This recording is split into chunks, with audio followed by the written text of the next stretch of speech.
ఈ మధ్య మన Telugu film dancers and dancers directors అసోసియేషన్లో జరిగినటువంటి గొడవలు మనం చూసాం. దీనికి చిరంజీవి గారు కూడా బాలకృష్ణ గారు కూడా మధ్యలో దూరి ఈ సమస్యల్ని సద్దుమణిగేలా చేశారు.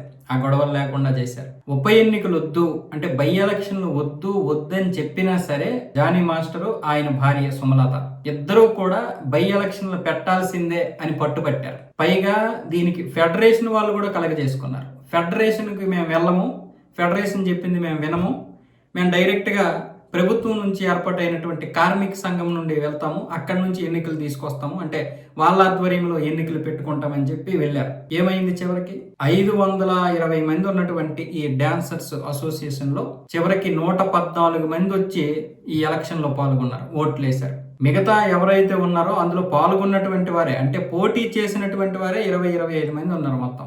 వాళ్ళని తీసేస్తే ఓట్లు వేయడానికి వచ్చినటువంటి వారు 90 మంది మాత్రమే. అందులో మళ్ళీ 2 ఓట్లు పోయాయి. చాలా మంది ఏకగ్రీవంగా ఎన్నికైపోయారు. భాను మాస్టర్ రాలేదు, శేఖర్ మాస్టర్ రాలేదు, అలాగే గణేష్ మాస్టర్ రాలేదు, ఎవరూ రాలేదు. అంటే వాళ్ళ యొక్క ఇదేముందో వాళ్ళ అభిప్రాయం వాళ్ళు చెప్పారు. మొదటి నుంచి కూడా బై ఎలక్షన్లు వద్దు అని చెప్పారు. వాళ్ళు వినకుండా ఈవిడ బై ఎలక్షన్లు పెట్టింది సుమలత, అలాగే జానీ మాస్టర్. ఏమయ్యారు ఇప్పుడు ఆ ఎన్నికలు? ఇప్పుడు ఏముందంటే ఈ కార్మిక సంఘానికి చెందినటువంటి డిప్యూటీ కమిషనర్ ఆధ్వర్యంలో జరిగాయి. సరే వాళ్ళు అఫీషియల్గా ఇచ్చేవచ్చు, కానీ 114 మంది పాల్గొన్నారంటే అవి వాస్తవంగా చెప్పాలంటే టెక్నికల్గా చెల్లినా మానసికంగా చెల్లవు. మెంటల్లీ ఆ ఎన్నికలు పెద్దగా గుర్తింపు ఉండదు. ఇప్పుడు వాళ్ళ పేరుకే పదవులు అలంకరించడం, కానీ ఎవరు కూడా దేకరు. ఇప్పుడు వాళ్ళు కనీసం 300 మంది అయినా వచ్చి ఓట్లు వేస్తే కొంతవరకు ఓకే, కానీ 114 మంది ఓట్లు వేశారంటే ఆ ఎన్నికల్ని వాళ్ళు తిరస్కరించారు. అంటే జానీ మాస్టర్ వెనుకున్నది 114 మంది, అందులో పోటీ చేసిన వాళ్ళు 20 మంది ఉంటే అంటే గుయ్యమనేలా తీర్పు ఇచ్చారు. ఇది అందుకే వినాలి. నేను చెప్పాను ఇంతకుముందు కూడా, యూనియన్లు ఉన్నప్పుడు ఫెడరేషన్ మాట వినాలి.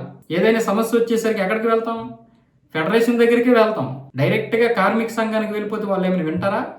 యూనియన్ మాట, ఫెడరేషన్ మాట వాళ్ళు వింటారు. ఇప్పుడేమొచ్చేసి ఫెడరేషన్ని ధిక్కరించేసారు. మరి ఎందుకు ఫెడరేషన్లో ఏమైనా తప్పులు ఉంటే మీరు అక్కడ ప్రశ్నించండి, తప్పేమీ లేదు. మీతో డాన్సర్స్ ఉంటారు. ఫెడరేషన్ని మనం ధిక్కరించిస్తే ఫెడరేషన్ ఇంకెందుకు? కుటుంబం పెద్దని ధిక్కరించినట్టే లెక్క. ఇప్పుడు అదే జరిగింది. ఇప్పటికైనా వీళ్ళకి ఇది రావాలి. ఎంతమంది ఓట్లకి రాలేదు, ఓట్లు వేయడానికి రాలేదు ఈరోజు జరిగినటువంటి ఎన్నికలు అంటే మనలో ఎంత పారదర్శకత ఉందో అర్థం చేసుకోవాలి.